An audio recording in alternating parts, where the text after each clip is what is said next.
আজ থেকে 30 বছর পরে মালদ্বীপ আর থাকবে না। এন্টায়ার কান্ট্রি ওরা কোথায় শিফট করবে, ল্যান্ড খুঁজতেছে। এই যে এখন উত্তর মেরুতে দক্ষিণ মেরুতে বরফ গলে সি লেভেল বেড়ে যাচ্ছে, জানেন না আপনারা? জলবায়ু পরিবর্তনের ব্যাপারে পৃথিবীর মোড়লরা তারা হয়রান পেরেশান, কি করবে, সাগরের পানি বেড়ে যাচ্ছে। তো আমরা চাইলেই পৃথিবীর বন ধ্বংস করে দিতে পারি না, চাইলেই পৃথিবীর পরিবেশ নষ্ট করতে পারি না। ইটস আওয়ার রেসপন্সিবিলিটি, এই পৃথিবীকে আমাদের বাসযোগ্য করে রাখতে হবে। এটা হচ্ছে খালিফা, কোরআনিক গাইডেন্স।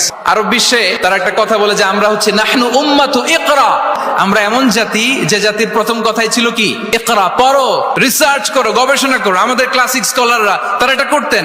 আমাদের আল বিরুনি ছিল, আল কিন্দি ছিল, জাবির ইবনে হাইয়ান ছিল, খাওয়ারিজমি ছিল।